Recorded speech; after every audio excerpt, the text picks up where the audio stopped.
সরকারের বিরুদ্ধে বিএনপির পাশাপাশি ষড়যন্ত্রে লিপ্ত। সেই বিশেষ মহলের সাথে দু একটি গণমাধ্যমও যুক্ত, এবং অবশ্যই দেশে দুর্নীতি হলে সেটির সংবাদ আসবে। আমাদের সরকার দুর্নীতির বিরুদ্ধে জিরো টলারেন্স, কিন্তু ইচ্ছাকৃতভাবে কোনো প্রতিষ্ঠানকে প্রশ্নবিদ্ধ করার প্রয়াস হিসাবে যদি ধারাবাহিকভাবে সংবাদ পরিবেশন করা হয়, তাহলে বুঝতে হবে সেটি ষড়যন্ত্রের অংশ। এবং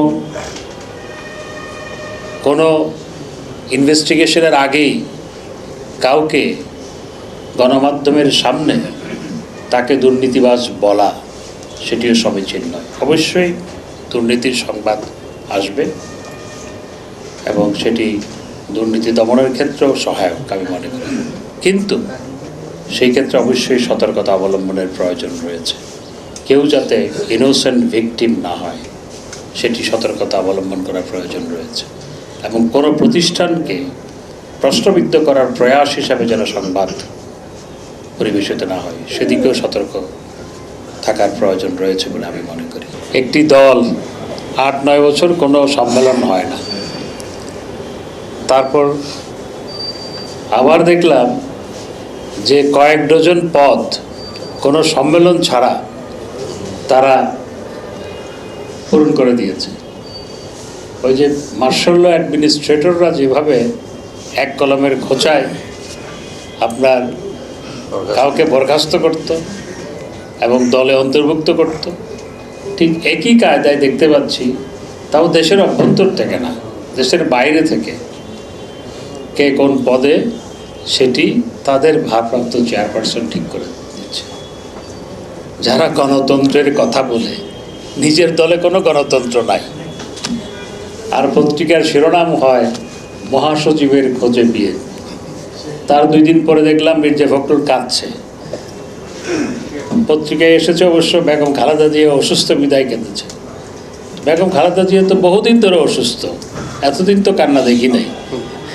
এখন মহাসচিবের খোঁজে বিএনপি, এই শিরোনাম আসার পর মির্জা ফখরুল সাহেবের কান্নার ছবি, দুটার মধ্যে কোনো সংযোগ আছে কিনা এটি একটি খুঁজে দেখার বিষয়। এবং আওয়ামী লীগের কাছ থেকে তাদের শেখার আছে। আওয়ামী লীগে প্রতি 3 বছর অন্তর অন্তর সম্মেলন হয় এবং এক কলমের খোঁচায় আওয়ামী লীগ থেকে কাউকে অব্যাহতি দেওয়া হয় না, বা এক কলমের খোঁচায় কাউকে অন্তর্ভুক্ত করা হয় না। গঠনতন্ত্র অনুযায়ী সমস্ত সিদ্ধান্ত গৃহীত হয়। জননেত্রী শেখ হাসিনাকে সর্বময় ক্ষমতা প্রদান করা হলেও তিনি সেটি সেভাবে প্রয়োগ করেন না। আলাপ আলোচনার ভিত্তিতে গঠনতন্ত্র অনুযায়ী সিদ্ধান্ত গ্রহণ করা হয়। আমাদের নেত্রী জননেত্রী শেখ হাসিনার নেতৃত্বে বাংলাদেশ আজকে যেভাবে অদম্য গতিতে এগিয়ে চলছে, আমরা এই মাসের মধ্যে 2 বার ভারত সফরে গিয়েছিলাম। শ্রী নরেন্দ্র মোদীর শপথ গ্রহণ অনুষ্ঠান যেদিন হয়, আমি সাথে ছিলাম। সেখানে পৃথিবীর বিভিন্ন দেশের, আশেপাশের দেশের প্রেসিডেন্ট, প্রধানমন্ত্রীরা সেখানে সেই শপথ গ্রহণ অনুষ্ঠানে আমন্ত্রিত ছিলেন এবং তারা উপস্থিত ছিলেন। যখন জননেত্রী শেখ হাসিনা সেখানে তার গাড়ি বহর নিয়ে পদার্পণ করলেন, মঞ্চ থেকে ঘোষণা করা হচ্ছিল যে longest serving women leader of the world Sheikh Hasina.